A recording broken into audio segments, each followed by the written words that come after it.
Olá, turma, boa noite. Eu vou fazer agora a resolução da prova de segunda-feira de vocês, que foi a prova mensal, né? Foi do dia 23, na outra segunda-feira da semana passada. Então é o seguinte: primeira questão, pelo menos está aparecendo aqui para mim, né? Que nesse caso é sorteada. Vou colocar aqui a nossa primeira questão, número 1.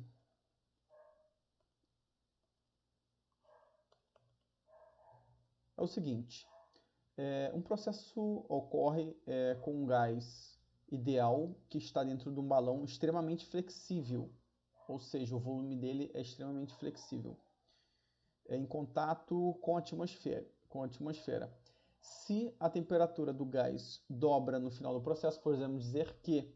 Então, pessoal, esse é o caso clássico que eu passei para vocês de uma transformação isobárica. Na transformação isobárica, a nossa pressão não muda e, nesse caso, as outras duas variáveis, pressão, volume e temperatura, nesse caso, o volume e a temperatura vão ser diretamente proporcionais. Então, se eu dobro a temperatura, como consequência, nós vamos ter aqui o quê? Que o volume dele também vai dobrar.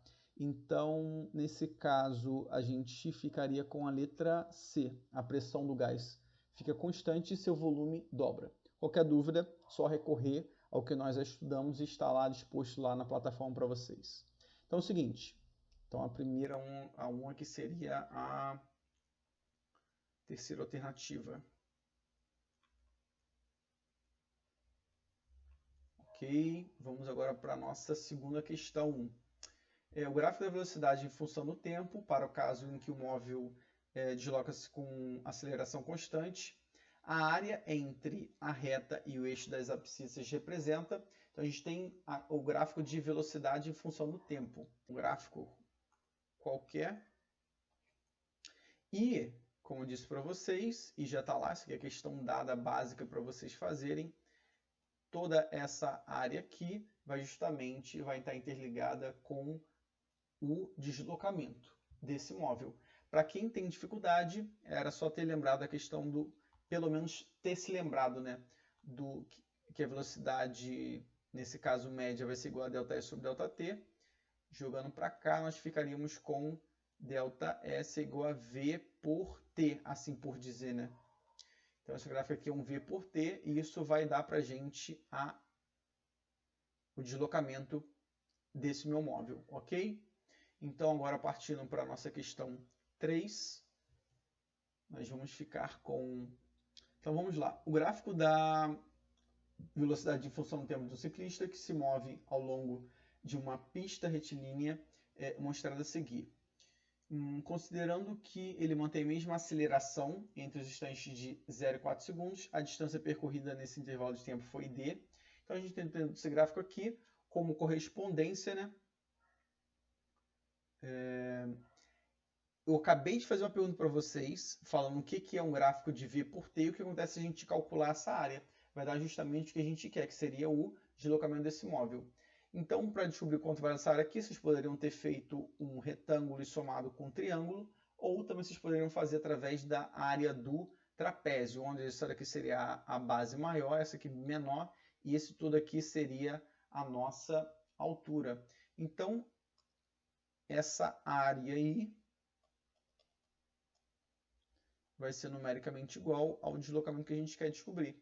E esse deslocamento vai ser o quê? Base maior mais base menor, vezes a altura, dividido por 2.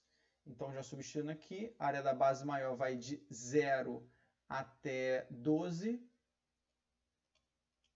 mais a menor, que é de 0 até 4, lembrando que isso é matemática básica, vezes a altura, que nesse caso seria de 0 até 4, tudo isso dividido por 2. Continuando aqui em cima, nós faremos com ΔS igual a 4 mais 12 dá 16, 4 dividido por 2 dá 2. E assim, por fim, nós chegamos que o deslocamento desse ciclista seria igual a 32, deixa eu ver o que está aqui, metro por segundo e segundo. Estaria 32 metros, ok? Então, não é quilômetros, porque aqui não está quilômetros.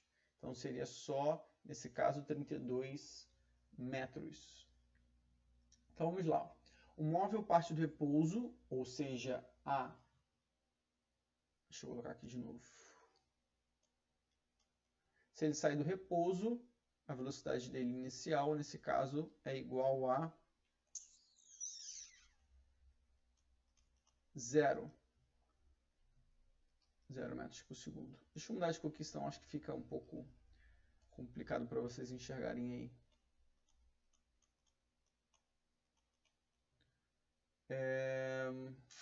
Desenvolve uma aceleração constante de 3 metros por segundo.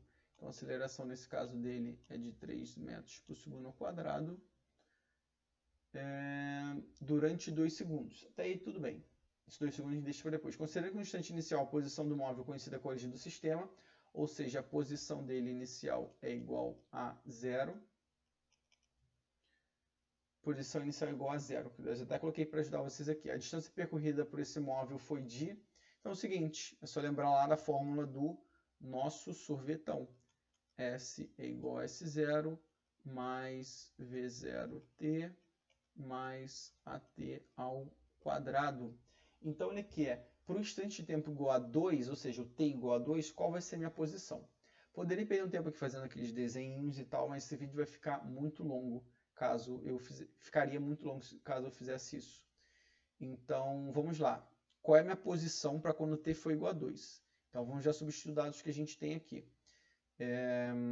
S é igual a S0, que nesse caso vale 0, mais a velocidade inicial também vale 0, vezes o tempo que a gente quer de 2, mais a aceleração que ele fala que é de 3 metros por segundo, para o instante de tempo igual a 2 segundos, tudo isso dividido por 2. Então, isso vai ser igual a 0, 0, mais 4 ao quadrado dá 2 ao quadrado dá 4, dividido por 2. 4 dividido por 2 dá 2, 2 vezes 3 dá 6. Então, ele estaria na posição igual a 6 igual a 6 metros. Se eu não me engano, tinha uma questão idêntica a essa no material de vocês. Quem não acertou isso aí deu mole, porque estava tudo lá explicado direitinho. Continuando, agora para a nossa questão 4. Deixa eu só dividir o nosso quadro de novo aqui, ao meio.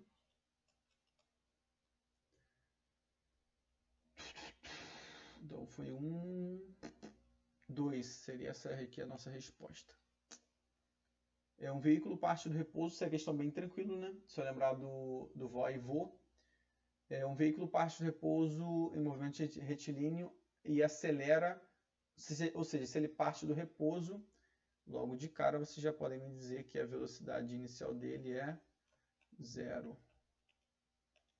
que mais? Com aceleração igual a 1,5 metros por segundo ao quadrado. O que mais? Pode dizer que sua velocidade após 4 segundos vale, ou seja, ele quer saber qual é a velocidade para o tempo igual a 4 segundos. Para isso tem uma fórmula bem tranquila que você já conhece, né? Do vó e vô. Então, só substituir, fórmula bem mais tranquila do mundo, 0 mais 4, minha aceleração é 1,5, vezes o tempo que é de 4 segundos. Então, se você tem R$1,50 e se você pede para o seu pai, para sua mãe, para sua avó, o quádruplo disso, se você multiplicar por 4, isso vai dar R$6, que nesse caso aqui seria metros por segundo. Deixa eu ver se bate também, 6 metros por segundo. Mesmo valor, as unidades são diferentes. Então vamos lá. Uma moto movia-se em linha reta com velocidade de 20 metros por segundo, ou seja, a velocidade dele inicial vai ser, nesse caso, igual a 20 metros por segundo. Velocidade inicial. É quando o motorista aciona os freios, fazendo a motocicleta parar em 5 segundos. Ou seja, o intervalo de tempo entre ele estar com essa velocidade e parar foi de 5 segundos. Até parar, né? Ou seja, a velocidade então dele final vai ser igual a 0 metros por segundo.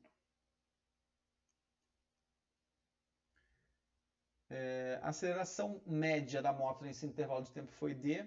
Então isso aqui provavelmente era para ser lá em primeiro, mas como eu sorteei, deve ter vindo lá em cima, porque é conteúdo do começo do bimestre.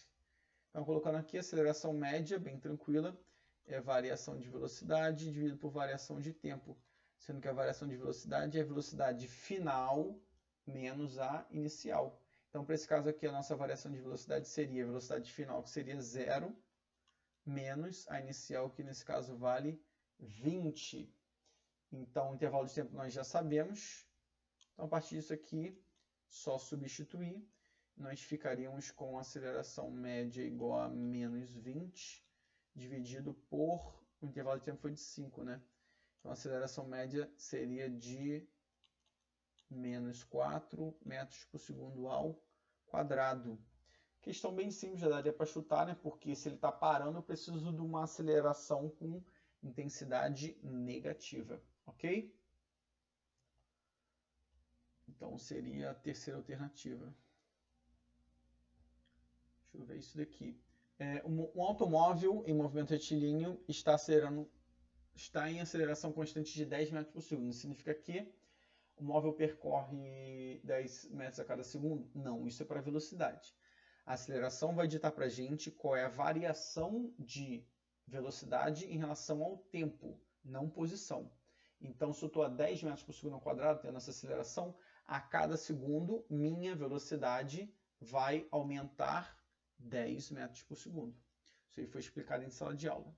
E por fim, só para a gente poder terminar, um cilindro com êmbolo móvel contém 100 ml de oxigênio a uma pressão de 3 atm, ou seja, 3 vezes o valor da pressão da atmosfera a nível do mar. Mantendo a temperatura constante, se quisermos que o volume diminua para 50 ml, teremos que aplicar uma pressão igual a... Então, bem simples, né? Por lógica, vocês já saberiam qual seria a resposta. Por quê? Mantendo a temperatura constante. Se a temperatura está constante, como eu expliquei em sala de aula, pressão e volume são inversamente proporcionais. Então, nesse caso aqui, se eu diminuo meu volume à metade, logo a minha pressão vai dobrar. Dividir por 2, o outro tem que multiplicar por 2. Então, vocês aqui, logo de cara, já poderiam ter colocado que a resposta é 6 atm. Mas vamos às contas. E agora me perdi, acho que deve ser a 8ª questão agora. Então vamos lá. Só lembrar do Pau-Votó PVT. Como é uma transformação isotérmica. Então é o seguinte, a pressão inicial, vamos substituir logo direto. A pressão inicial ele fala que é de 3 atm. E o volume inicial é de 100 ml. Lembrando que para essas relações aqui, o que importa só é a unidade de medida de 1.